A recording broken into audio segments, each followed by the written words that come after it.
Welcome to the deep dive. Today, we're doing something a bit different. We're not looking outward at, say, geopolitics or tech, but turning the lens inward or analyzing the architecture of the mind itself. We've got this really powerful collection of statements here. Think of it like a psychological blueprint, aiming for what feels like the holy grail today, unshakable concentration. And these aren't just, nice sounding phrases. They feel more like operational commands, really, designed to reprogram how we pay attention. Our mission. To figure out the core beliefs, you need to build what this material calls deep concentration.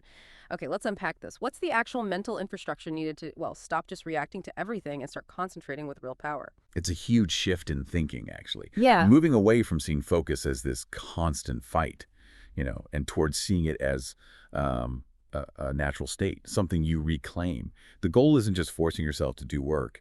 It's about mastering the tool that does the work, which is your own mind, your consciousness. And these statements, they basically promise a pathway where focus stops being this struggle against distraction and becomes something effortless, powerful, and maybe most importantly, something natural, inherent. That really sets the stage well because, the whole thing seems to kick off with this strong declaration of sovereignty over your own mind. This first layer of the blueprint, it's all about claiming mental ownership. You see these immediate assertions of control, like raising your hand in your own head and saying, okay, I'm the director here. Exactly. You have to sort of declare control over the inner chaos first. The real foundational statements are things like, I am in control of my mind, and I control my attention and choose where to direct it. That immediately shifts you, doesn't it? From being passive, just swept along by notifications and thoughts, to being an active selector. You're consciously choosing to block out distractions with ease. Okay, that sounds good. Powerful, even. But I have to ask, does this intense focus on internal control risk, ignoring very real external problems? Like, what if your office is genuinely noisy or a deadline is just impossible? Where's the balance there? Is it just about pretending those don't exist? That's a really crucial question. And the material kind of addresses this maybe indirectly by redefining discipline. It's presented less as brute force, like gritting your teeth, and more as intelligent direction. If your mind is your most powerful tool, then discipline is just the skill of using it well, wisely. That's why it links control directly to strategy. I prioritize my tasks and stay focused on what matters.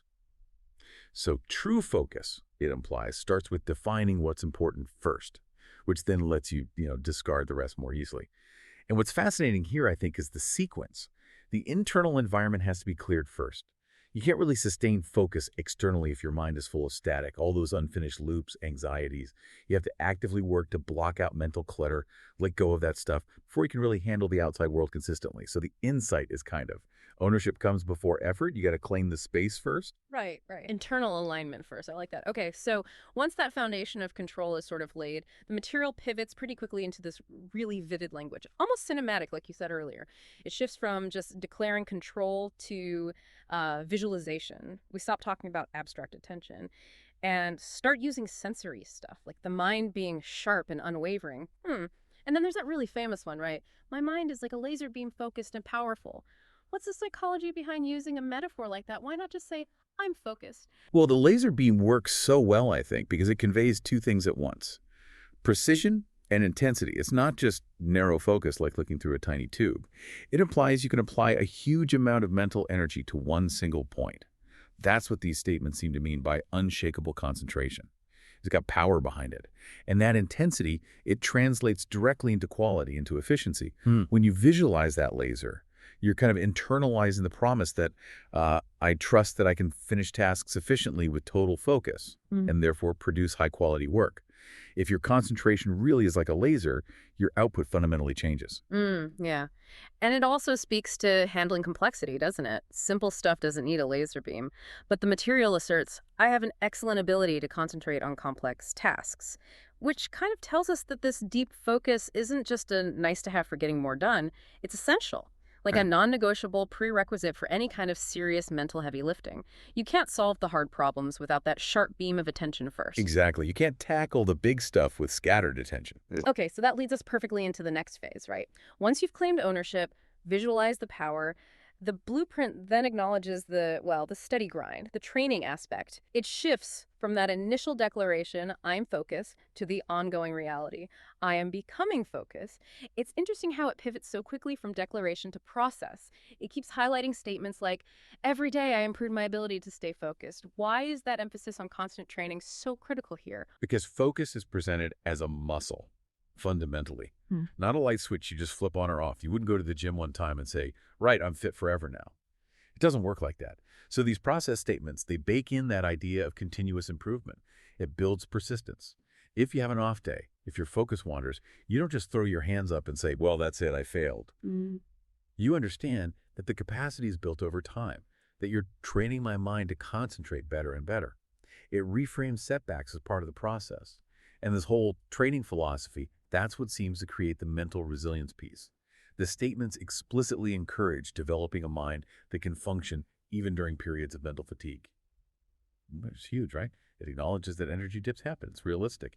And it teaches the mind to push through them, or at least maintain some level of function. Yeah, and crucially, there's that element of self-compassion woven in. I am patient with myself as I work on maintaining my focus.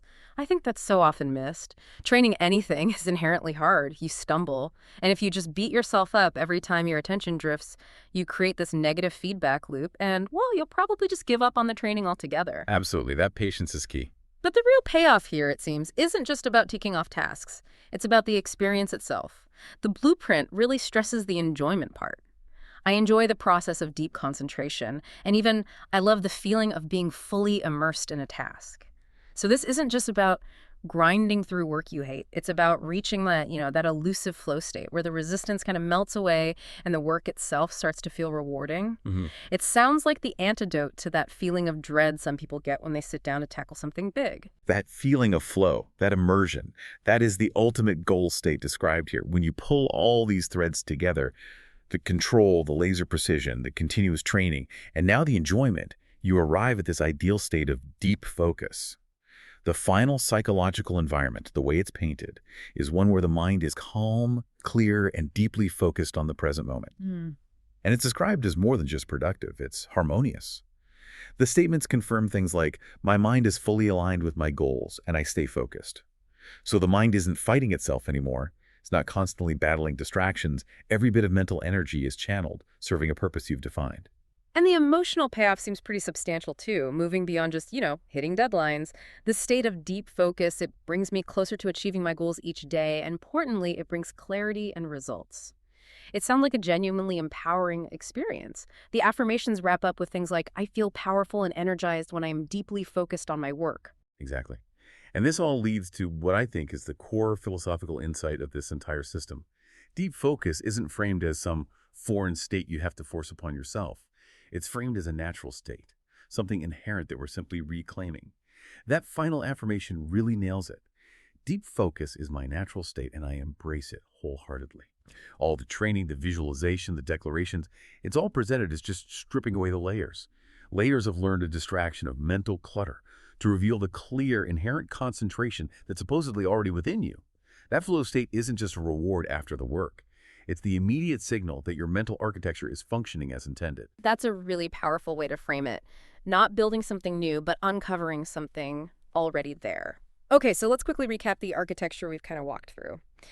It starts with control that sense of mental ownership, then moves into visualization using potent imagery like the laser beam. It requires ongoing training, treating focus like a muscle with patience, and it all culminates in immersion, that state of flow, clarity, and purpose-driven alignment. So what does this all boil down to for you listening right now? Well, the architecture of focus, according to this material, isn't built by buying the latest app or gadget. It's built on belief, first and foremost, then repetition, and this relentless sense of ownership over your own attention. You almost have to internalize the belief that you can concentrate deeply before you can actually sustain it consistently. Right. And that leads us to the final, maybe provocative thought we want to leave you with, something drawn straight from the heart of these statements. If you truly accept, even just hypothetically, that you possess, quote, infinite potential for focus and concentration, then what big challenge, what important project, what goal are you currently holding back from? Purely because you believe your mind isn't quite ready, isn't focused enough yet. Maybe the greatest obstacle isn't the distraction itself, but the lack of belief in your own innate mental power. Trust the process. Trust that cultivating deep focus can bring you success in all your endeavors. A perfect thought to mull over as you decide where to point that mental laser beam next. Thanks for joining us for this deep dive.